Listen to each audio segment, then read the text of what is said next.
Words, Rishus, Reb Moshe Shlita, Rav Weinberger Shlita, and Rishus Kol HaKol, HaKodsh Hazeh. It's been, as they say in America, a long weekend. Sof Shavua Aroch Mo'od. The truth is, I just realized, in Lubavitch, they know that Yutes Kislev, when it fell out on Friday, was called Yutes Kislev Ha'aruch. The long Yutes Kislev. You don't want it to end, and you make sure it doesn't end. So there's Friday and Friday night and Shabbos, and of course Shabbos day and Mozhi Shabbos, v'chuli v'chuli. I'm not going to tell you about my schedule the last few days. But Baruch Hashem, Shechiyonu v'kiyimonu agut yomtiv agut vach. To one and all, it's a privilege to be here with you in Yerushalayim, Ir HaKodesh, celebrating the Chag HaGeula of one of the greatest souls and minds in the history of Judaism. Somebody whose Torah I have the merit and privilege to learn every single day and to teach quite often for many years. And I am grateful to Hashem for giving the world the soul of the Alter Rebbe and the soul of his successors all the way to the Rebbe, who have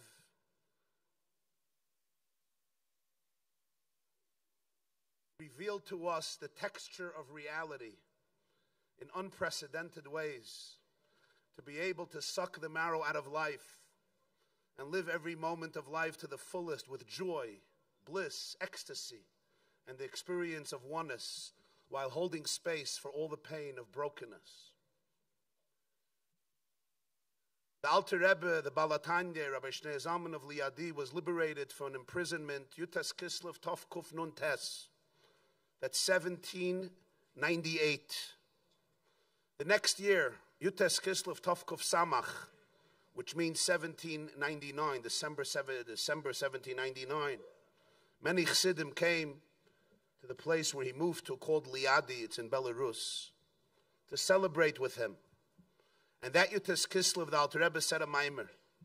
And the maimer began quite fascinatingly with the words, every maimer Chassidus begins with either a pasuk or a maimer Chazal. The maimer Yutes Kislev Tov Kuf Samach, 1799, began with a maimer Chazal. Which one? Shabbes Daf Chof Aleph Amud Beis. L'shona Acheres Kavum B'Halil V'Hodah. After the miracle of Hanukkah, where the oil burned for 8 days, the next year they established the 8 days as days of Halel V'Hodah. Gratitude, Halel, praise, light, and gratitude. So that everybody understood this was L'shana Acheres, the year after Yutes Kislev, the Heilige Kedushas Levi, Rabbi Yitzchak Baditchev, who, by the way, when the Alter Rebbe came out of prison, he penned 2 letters to 2 people to tell them the story. One to Rabbi Yitzchak Baditchev, and one to Rabbi Nachum of Chernobyl, the Moir Nayim. And not the Nachum of Chernobyl, the Kedushas Levi Yitzchak Baditchev, and the other one, Rabbi Baruch, the Moir Nayim passed away a year earlier. It couldn't have been the Moir Nayim, I just realized. It was the Reb Baruchel of Mezhebush, the Rebbe Reb Baruchel, the grandson of the Baal Shem Tov. 2 letters, very similar. Rabbi Yitzchak Baditchev writes in Kedushas Levi, why did they wait a year to celebrate Hanukkah? Why didn't they make the Yom Tov that year? Why wait a whole year? And he answers, because Yomim Tovim in Yiddishkeit are not commemorations of a past event. The same energy that existed the first time exists every year on that time.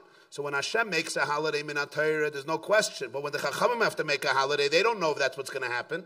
So they had to wait L'Shana Haba to the next year.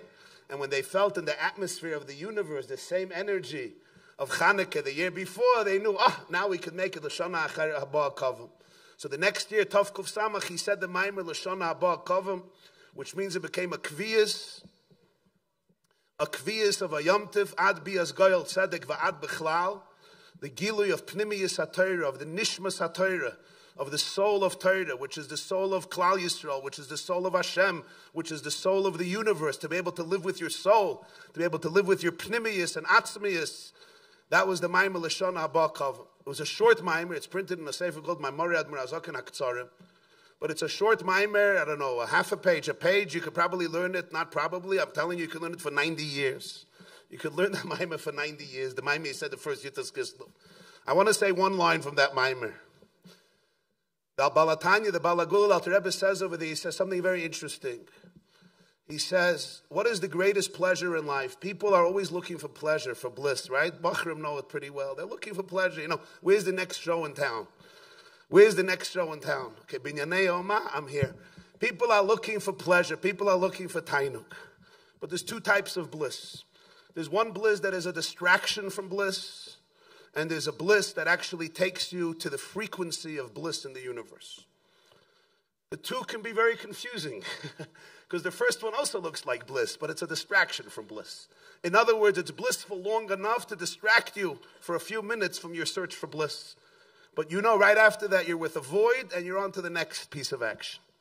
And then there's a bliss that turns you into the actual frequency of bliss in the universe. There's a frequency of bliss. What's the frequency of bliss in the world? The answer is Ein Sof. Infinity is the source of all bliss. It's the source of everything. All goodness, all bliss, all life, all light. That's the frequency of bliss. But it's a frequency. You have to tune into it. There's a frequency of guilt. There's a frequency of shame. There's a frequency of hate. There's a frequency of self-shame, self-hate. There's a frequency of jealousy. Anybody is familiar with these frequencies? They're powerful. Then there's a frequency of love, frequency of trust, frequency of surrender, and a frequency of bliss. They're much higher. They're higher frequencies. They're not so easy to access because they're not pulled down by gravity. But once you tune into them, they're very liberating. And the Alter Rebbe says, how do you tune into this? So he says, what's really the deepest pleasure? If you'll ask people, how do they get pleasure? They'll always talk about something they're going to do to give them pleasure. But he says, but let's think about it. What about the pleasure of their own life force energy? Truth is, most people don't think about that, the life force energy. But he says, without your life force energy, can you experience any pleasure? If a person is chas v'shalom not alive, or they're completely numb, they can't experience any pleasure. So every pleasure you experience in the world is only through experiencing your inner life force energy. The truth, thus, however, he says, to experience something as pleasure, it has to be unique. And our life force energy is constant. So people just take it for granted. They're not even aware of it. If they would have experienced the moment of their creation, it would have been amazing. But they weren't there to experience it. Once they're created, it's constant. They don't even look at it. V'zeh ta'uz gadol, he says. And this is a great error in life. Because the only and exclusive source of bliss is your own life force energy, which is purely divine. Hashem puts in his life force energy that comes through you and you and you and you and you and every single moment. And he says, therefore, this is how you have to read the Torah. Bereshis is a question. Bereshis, what's the beginning of everything? Answer, Bara Elokim. That right now you're being created. Right now you're channeling a whole new energy into the universe. And it's uniquely yours. And it's right inside of you. And to experience anything in life, you need that life force energy. And that's the source of any tainug that exists. And that tainug is always there. It's always available. And it's completely the godliness, the chelek elokam imal that you manifest right now, right here. But there's so many blockages and distractions that it's so hard to go there. But the moment anybody has ever touched that space, you know exactly who you are. You never compare yourself again to another person. There's no jealousy anymore. You also have a clarity. There's also no question of am I secure, am I insecure. Your confidence is unbreakable because you're divine. You're just a manifestation of the divine. There's a powerful teaching of the Mezritcher Maggid, whose Yom Dehilula is Yartzeit is also Yotes Kislev, Tovkuf Lamed Gimel. Right before he passed away, he looked at the Alter Rebbe and he said, Yotes Kislev is unser Yom Hilula. Yotes Kislev is our, so to speak, our anniversary, our celebration. He passed away that day. The Alter Rebbe was liberated that day. The Moirei Nayim, Reb Nachum of Chernobyl, Schusay Yogan Aleinu, in Sefer Parshas Bereshis, says something he heard from the Mezritcher Maggid.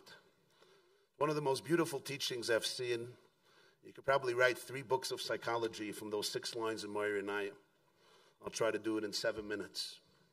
He says as follows. Everybody knows this. We grew up with this.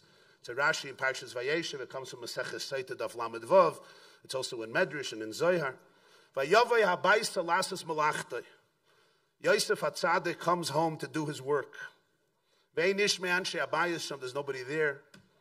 And Eshes Potiphar, the wife of Potiphar, who stayed home, Vatispeseyu, Bevigdoi leimar shichva imi. She grasps him by his cloak, by his kapota, his sartuk, his bekesha. Strimel, I don't know. Whatever, she grabbed him by some beged. Shichva imi. Vayazoiv bigdoi biyada. Vayonas vayetze hachutza. He leaves the cloak in her hand because she grabs it. It's torn, and he runs outside. Zog the Gemara, what does it mean? Vayavai habai salasis malachta. What is that supposed to mean? What does it mean he came home to do work? It's an argument, Rav and Shmuel. One opinion is literally he came home to do some work. He had a lot of work to do. The Targum writes, Lemivdik bekisve de chushbena. He was also an accountant. So that's what he did. The other opinion in Gemara is Lasas Trach of Ima Nichnas. He actually surrendered to her. He acquiesced. After such long nisyonis and gruesome nisyonis, finally, Vayavai habaysa Lasas Malachtoi Ima with her. So what happened is the last moment. Muzdi Yoiknoi Shal Yaakov Aviv Ra B'chaloin. He saw the visage of Yaakov, his father, in the window, and he abstained. He ran outside. And everybody wonders, what was that image of Yaakov and his father? According to the Gemara, Yaakov gave him a message. So it was actually the words of Yaakov. The Zohar just says he saw the image of Yaakov. He knew what Yaakov looked like. He was 17 years old when he left him. He grew up by Yaakov. He was Yaakov's ben skunim, ki yoseyav mikol banav. He knew what Yaakov looked like. What does it even mean? He saw the image. Was this a mystical vision? Was this an otherworldly experience? Was it in his own imagination? Did Potiphar's wife have a television and Yaakov was interviewed on CNN? I doubt it. What does it mean he saw the image of Yaakov, his father? So the Holy Moir Inayim says something that the Holy Mezritcha Magid, Rabbeinu Doiv Ber Baladi Lulav Yutas Kislev, says as follows. This you have to open your minds and your hearts. It's a very, very deep Torah. I'm going to try to bring it down in English the way I understood it, at least one aspect of the way I understood it. The whole world learns. He's looking at the wife of Potiphar. She's extremely seductive and tempting. The Gemara describes in Yuma Daf Lamed Hey what she used to do. Every meal, she changed her entire attire. Begadim Shalavsha Shachris was not Mincha, was not Ma'ariv. You can imagine Potiphar's credit card bill. It's like in the Pesach programs in the hotel. They have to every... For those who go to hotels, you understand it's an inside joke. If not, you're lucky.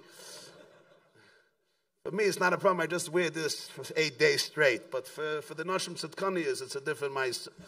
So in any case, lahavdil. But in any case, the Gemara describes in graphic detail who this woman was. She was a powerful person. And she threatened him with gutten and with schlechten. I'll poke out your eyes and I'll kill you and I'll destroy you and I'll crush you. And she came through with a lot of her threats.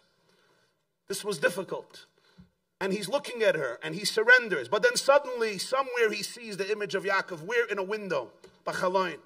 The Marinayim says that's not what the Maggid teaches. The Maggid teaches it's much deeper than that. As he's looking at Eshes Potiphar, and he sees himself and his own craving, suddenly within that, he sees the image of Yaakov, his father. Within that experience, looking at Eshes Potiphar a little deeper, suddenly he saw Dmuz di Yoikno Shel Yaakov. What is that supposed to mean?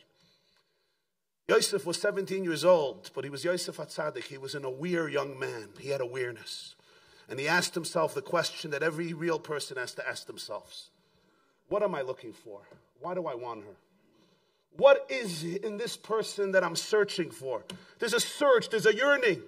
Don't just look at the software, look at the hardware. Don't just look at the tzurich chitzonis. Don't just look at the taiva from the outside. Ha'adam yireh le'inayim, Hashem yireh levei. What are you looking for? What are you looking for in Eshes Potiphar? What is she going to give you? What solace? What comfort? What depth? What wisdom? What desire? What passion? What fire will she fulfill in your life? What void do you seek to fill that she will do for you? That's a deep question.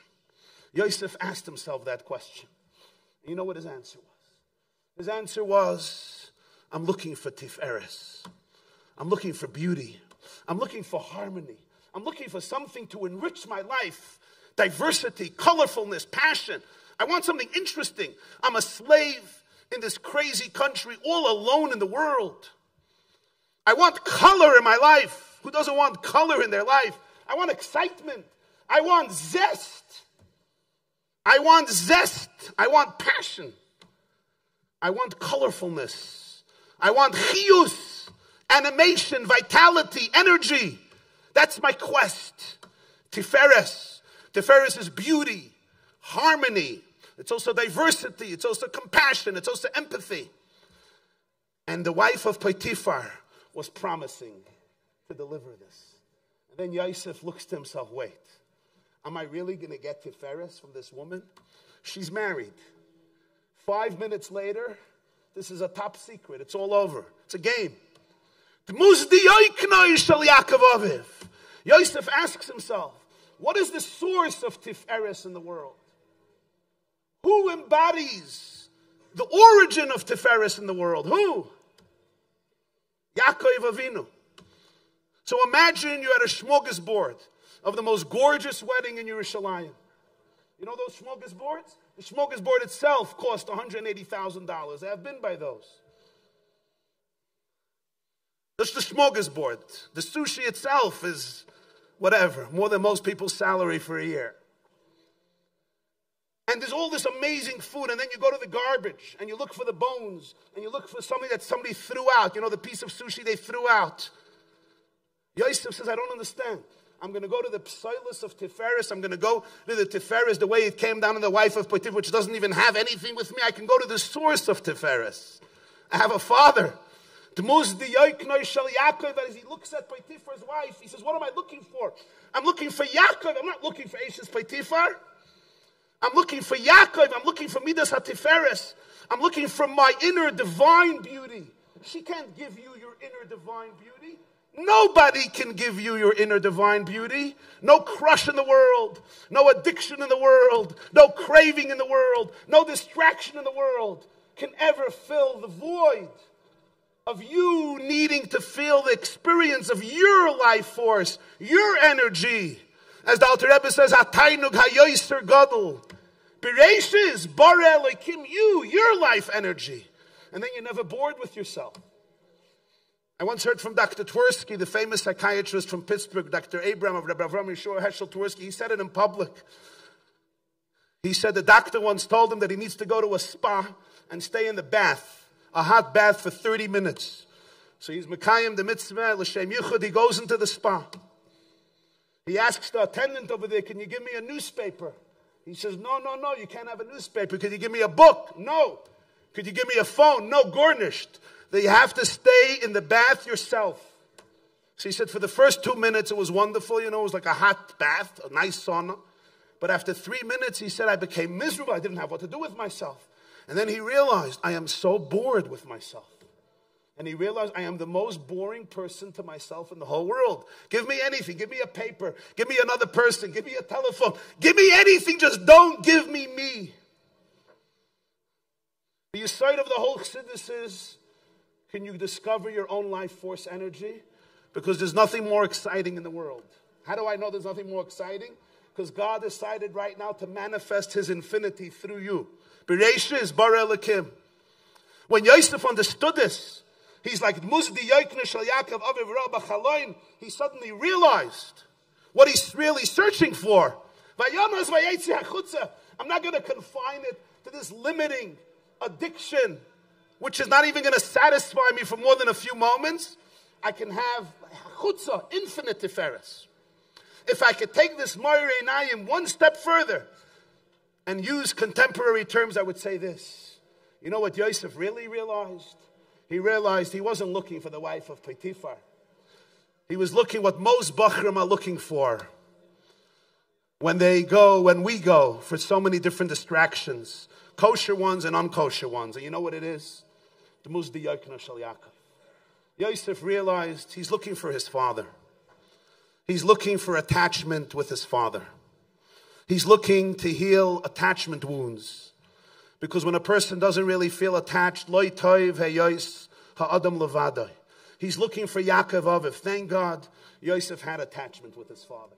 He had a father who never stopped crying for him, who had a father who never stopped believing in him, who had a father who never gave up on him because he knew he wasn't dead, he knew he was alive spiritually, and therefore and therefore when push came to shove, The Vayemoyin of Yaakov empowered the Vayemoyin of Yosef. There's only two Vayemoyins in Vayeshev. The Vayemoyin Lisnachim of Yaakov empowered the Vayemoyin, the Shalsheles of Yosef. That's why it's a Shalsheles, because he was connected to a chain. He had Dveikus v'nafshoy kshura b'nafshoy, as we would say later about him and Yaakov and Binyamin. The Muzdi Yoiknoi Shel Yaakov Aviv. Suddenly he realized, Ichdaf Atata. I don't need Eishes Potifar. We all have voids, and we run from one distraction to another distraction to fill them. What I'm looking for is, I need to find my real attachments. I need to find authentic connection. Authentic connection can never be taken from you, because it's the connection that you own. It's the connection that is innate. It's the connection that is intrinsic. It's the midas hatiferes that cruises and vibrates and pulsates through every cell, every atom, every neuron, every sinew, every bone, every limb, tissue in your body. The Muzdi Yoiknoi Shel Yaakov Aviv Ra B'chaloin. You always have to ask yourself, what is the wound I want to heal with this relationship, with this distraction? What is the void? And will this fill the void, or it will not fill the void? And then you make a choice. If it won't really fill the void, why are you going to the dregs when you can grab Yaakov Aviv, begin healing the void, begin filling it with that which is yours forever? That is the energy of Yechelik Elekami Mal Mamish. That was the great Gilui of Pnimiyus HaTorah, to be able to help people identify, number one, what the real void is, and therefore identify, number two, how at any moment they can hold space for the void and then fill it with that which is eternally and intrinsically yours for eternity. Thank you, Agut Yom Tov.